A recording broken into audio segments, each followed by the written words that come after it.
Bonjour et bienvenue. Aujourd'hui, on se penche sur les activités de Morel et Prom pour les 9 premiers mois de 2025. Bonjour. On s'appuie sur leur dernier communiqué de presse, tout frais, il date d'hier, le 16 octobre. C'est ça. L'idée, c'est de décrypter un peu ensemble la performance, la situation financière et puis surtout les grands projets de croissance de cette compagnie. Oui, voir où ils en sont et où ils vont. Exactement. On va regarder les chiffres de production, l'argent, comment ça circule, et puis les projets importants pour leur avenir. Effectivement. Ce communiqué, il donne une photo assez détaillée de la situation. Ça va des opérations au jour le jour, pays par pays, aux grandes décisions stratégiques. Comme les acquisitions, les nouveaux forages. Voilà. C'est vraiment un bon point de départ pour comprendre leur trajectoire actuelle. Parfait. Alors, commençons par le nerf de la guerre, la production. La part qui revient à Morel et Prom, la part nette, elle est de 37 749 barils équivalent pétrole par jour. BPJ, comme on dit souvent. C'est ça, BPG, pour comparer pétrole et gaz. Et ce chiffre, il est en hausse, plus 4% par rapport à 2024 sur la même période. Oui, mais attention. Oui, parce que derrière ce chiffre global, les situations sont très différentes selon les pays. Tout à fait. Si on regarde de plus près, le Gabon, historiquement, c'est un pilier pour eux. Oui, Là, c'est 15 310 barils par jour d'huile.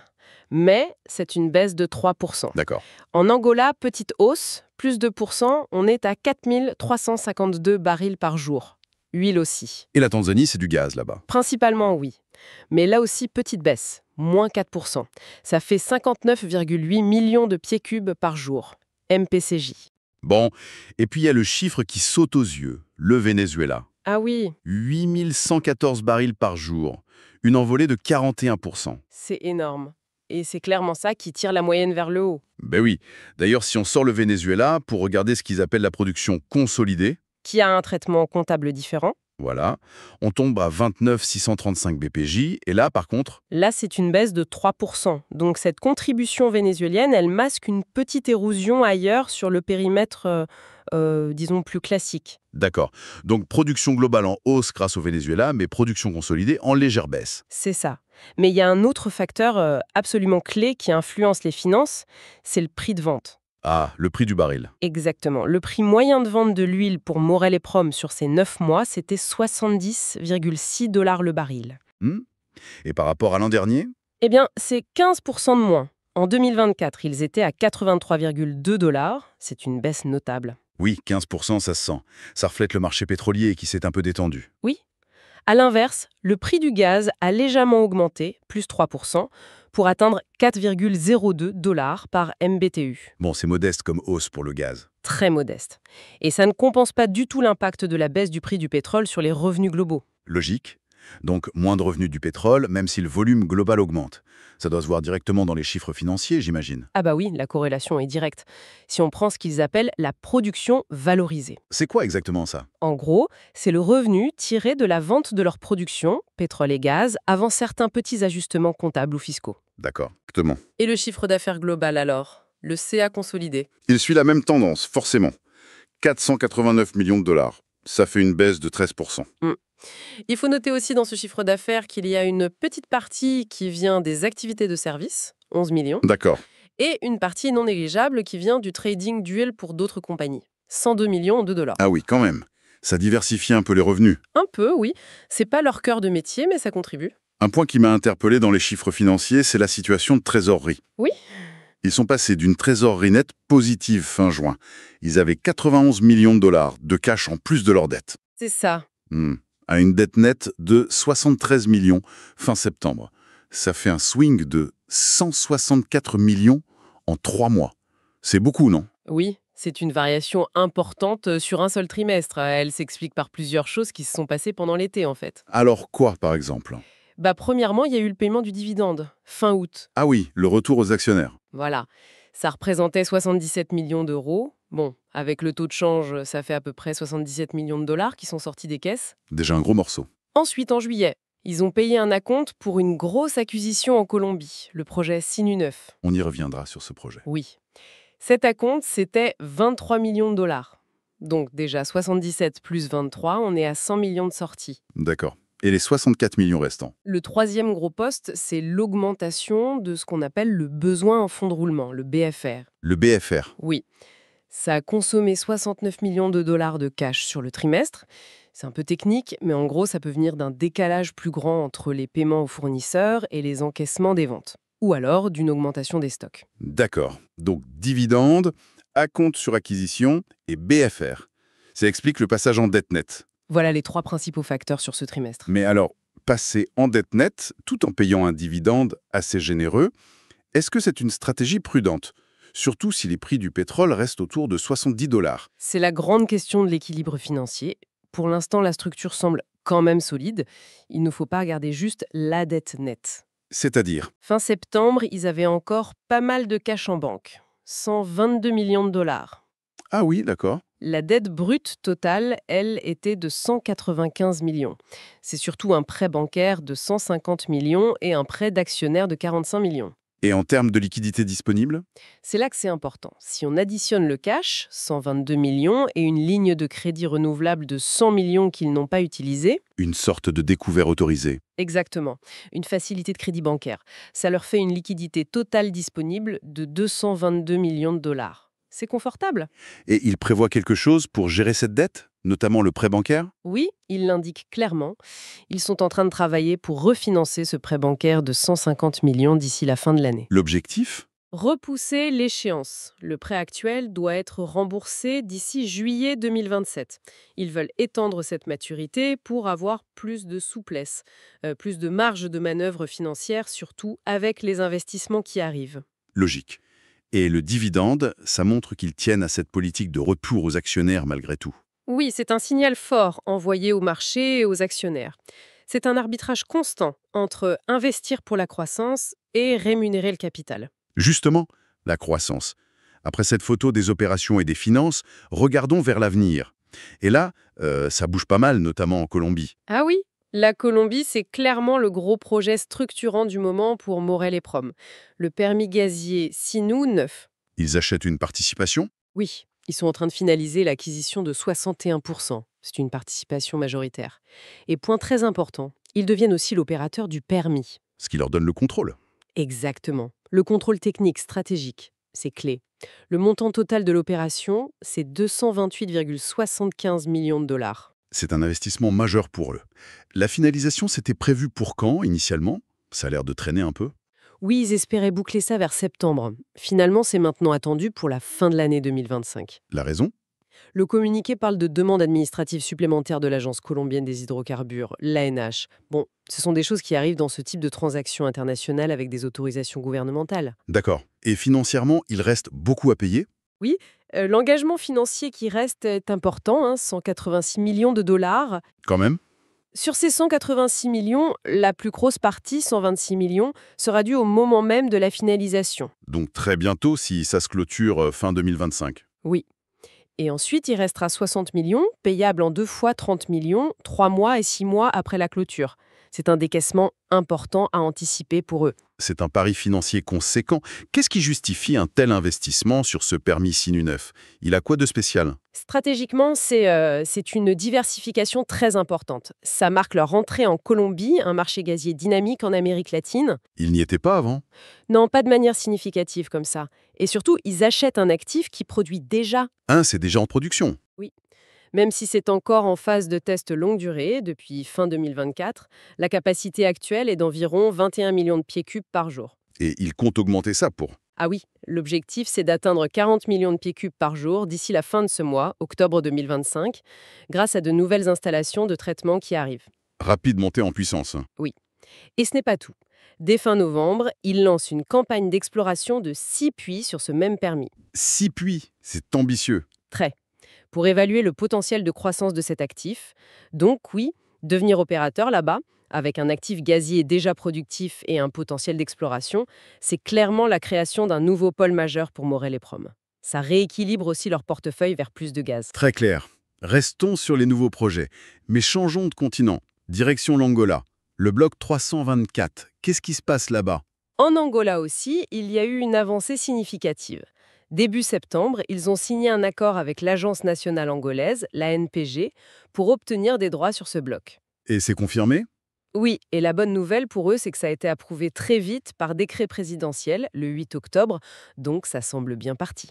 Ce bloc 324, il est comment? C'est du pétrole, du gaz, offshore? C'est un bloc offshore, oui, mais en eau plus profond. C'est important, c'est généralement moins cher à développer que l'offshore profond. Et son intérêt principal? Sa localisation. Il est juste à côté des blocs 305 et 305A, où Morel et Prom est déjà présent et produit depuis des années. Ah, donc des synergies possibles. Exactement, c'est le gros avantage. Et ce bloc 324, il n'est pas vierge. Il y a déjà eu des découvertes de pétrole et de gaz faites par le passé, mais qui n'ont jamais été développées. D'accord. Et Morel et Prom sera seul sur ce bloc. Non, c'est un partenariat. Morel et Prom aura 40%. L'opérateur, cette fois, ce sera une autre société, Afantra, qui aura aussi 40%. Et les 20% restants? Pour la compagnie nationale Sonangol PEP. Le contrat est un peu particulier, c'est un contrat de service à risque, un RSC. Ça veut dire quoi concrètement?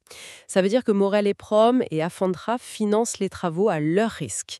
Si ça marche et qu'il y a de la production, ils seront rémunérés sur cette production. Ne pas être opérateur, comme ils vont l'être en Colombie, ça change la donne pour eux en Angola. Ça change le contrôle direct au jour le jour. Mais avec 40%, il reste un partenaire très influent. Et surtout, l'intérêt majeur, ce sont ces synergies. Connecter les futures découvertes aux installations existantes. Voilà l'idée. Connecter la production du 324 aux infrastructures du 305, par exemple. Ça peut permettre des développements plus rapides et surtout moins chers. C'est un avantage énorme. On a une idée du potentiel de ce bloc, en termes de ressources? Le communiqué donne des chiffres préliminaires. Plus de 130 millions de barils d'huile en place, TOIP, et environ 400 milliards de pieds cubes de gaz en place, JIP. En place, ça veut dire pas forcément récupérable en totalité. Exactement, c'est le volume brut estimé dans le réservoir. Il faudra voir combien on peut en sortir. Mais ça montre qu'il y a de la matière. Il mentionne 5 découvertes déjà identifiées et même un ancien petit champ qui a produit. Et le plan maintenant? La première période du contrat dure 5 ans. L'objectif, c'est d'évaluer comment développer au mieux ces découvertes et peut-être d'explorer pour en trouver d'autres. C'est une façon de consolider leur présence historique en Angola. D'accord. Donc, Colombie et Angola, ce sont les deux gros axes de croissance externe. Mais j'imagine que l'activité continue sur les permis plus anciens. Ah oui, absolument. Ils ne mettent pas tous leurs œufs dans les nouveaux paniers. Le forage continue sur les actifs existants. Par exemple, Fin novembre, au Gabon, sur le permis Etekamba, ils vont forer un puits d'exploration pour chercher du gaz, dans une formation particulière appelée Gamba. exploration gazière au Gabon, donc. Et en Tanzanie, on a vu que la production de gaz avait un peu baissé. Justement, ils réagissent. Pour essayer de redynamiser la production du champ de Mnazi Bay, ils lancent une campagne de 3 puits de développement. Ça commence mi-décembre. Des puits de développement, c'est pour produire plus à partir de zones déjà connues, hein. C'est ça, l'objectif est très clair. Augmenter le potentiel de production du champ pour qu'il puisse dépasser durablement les 130 millions de pieds cubes par jour. C'est la capacité actuelle des usines de traitement de gaz. Et aujourd'hui, le champ peut produire combien? Plutôt autour de 100 millions de pieds cubes par jour. Donc, ces 3 puits visent à combler cet écart et à assurer l'approvisionnement. Si on regarde tout ça, on voit bien une stratégie à plusieurs niveaux. Déjà en Tanzanie. 2, on continue de chercher autour des zones connues en Gabon. Et 3, on investit massivement pour créer de nouveaux relais de croissance, Colombie, Angola. C'est une allocation de capital assez diversifiée. Parlons maintenant d'un sujet qui semble un peu plus épineux, le Venezuela. Hmm. On a vu ce bond spectaculaire de la production, plus 41%. Mais il y a cette histoire de licence américaine, l'OFAC. Ça jette une ombre, non? C'est tout le paradoxe du Venezuela pour Morel et Prom, et pour d'autres d'ailleurs. D'un côté, une production qui repart fort et qui aide beaucoup les chiffres globaux, Oui. et de l'autre, une grosse incertitude liée à la géopolitique, la fameuse licence de l'OFAC. L'Agence américaine des sanctions. Voilà, cette licence spécifique qui permettait à certaines entreprises, dont la co-entreprise de Morel et Prom, de continuer certaines activités malgré les sanctions générales contre le Venezuela, elle a expiré le 27 mai dernier et elle n'a pas été renouvelée en l'état. Et donc, comment ils font? Ils ont dû arrêter des choses? Le communiqué est assez prudent. Ils expliquent qu'ils ont dû adapter leurs opérations. Concrètement, ils disent qu'ils se limitent maintenant aux travaux de maintenance et de reconditionnement des puits qui sont vraiment nécessaires pour la sécurité et pour protéger les installations. Mais ils continuent à produire. C'est le point clé. Ils précisent que la production d'hydrocarbures, elle, se poursuit. C'est une situation délicate à gérer. Extrêmement. Ça illustre parfaitement le risque géopolitique qui est inhérent à ce secteur, surtout dans certaines zones. C'est souvent imprévisible. Et Morel et Prom fait quoi face à ça? Ils attendent. Ils disent qu'ils restent en contact avec les autorités américaines pour suivre la situation, pour comprendre ce qui est possible ou pas. C'est clairement une situation à suivre de très près et qui impacte la visibilité sur cet actif, même si, paradoxalement, il performe bien en ce moment. C'est sans doute pour ça qu'à la fin de ces communiqués, il y a toujours une longue liste d'avertissements, Oui, les fameux facteurs de risque. notamment sur les risques politiques, réglementaires, qui peuvent changer la donne. C'est un rappel à la prudence qui est indispensable dans ce secteur. Les plans sont une chose, l'environnement externe en est une autre. Bon, si on essaye de prendre un peu de recul pour synthétiser tout ça, ces 9 mois, les perspectives, qu'est-ce qui ressort pour vous? Ce qui me marque le plus, c'est vraiment une entreprise en pleine phase de transition et d'investissement lourd. D'un côté, des chiffres contrastés. Oui, une performance globale tirée par un actif à risque, le Venezuela, pendant que la base de production consolidée est plutôt stable, voire en léger recul, et des revenus sous pression à cause des prix du pétrole plus bas. Et de l'autre côté, une volonté très forte d'aller de l'avant. Exactement. Des paris stratégiques importants sur l'avenir. L'entrée en force en Colombie, dans le gaz, le renforcement en Angola avec ce nouveau bloc, Sans oublier les efforts pour maintenir la machine au Gabon et en Tanzanie. c'est ça. Et tout ça, il faut le financer. On a parlé du passage en dette nette, mais aussi des liquidités qui restent et du refinancement prévu. C'est un vrai numéro d'équilibriste. L'équilibre. Oui.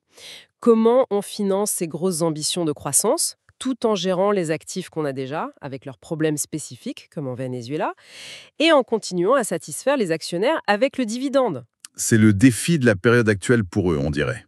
Je pense, oui. Morel et Prom naviguent entre exploiter son portefeuille actuel, qui génère du cash mais aussi des risques, et construire activement son futur, avec des investissements qui visent la croissance, mais aussi la diversification. Plus de gaz, de nouvelles zones géographiques. Et les prochains mois s'annoncent chargés.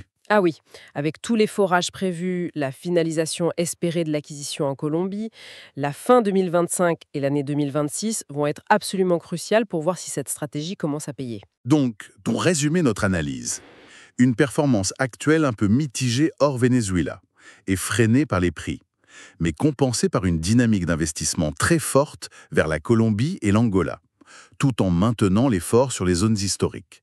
Le tout dans un contexte financier qui demande de la vigilance et face à des incertitudes géopolitiques non négligeables. C'est une bonne synthèse. Et si on devait finir sur une question, une piste de réflexion pour suivre l'entreprise, Oui, ce serait celle-là. Vu les engagements financiers très importants qui sont pris pour payer la fin de l'acquisition colombienne, pour financer tous ces forages au Gabon, en Tanzanie et bientôt en Angola et Colombie. oui, ça fait beaucoup d'argent à sortir. Voilà. Et ça, dans un contexte où les prix du pétrole restent volatiles et où le risque géopolitique pèse sur un actif clé comme le Venezuela. La grande question, c'est comment Morel et Prom va réussir à financer cette croissance ambitieuse, à la rendre rentable rapidement et à naviguer dans ces eaux potentiellement agitées pour assurer une performance durable. Le défi est effectivement de taille. On suivra ça de près. Merci beaucoup pour cet éclairage. Merci à vous.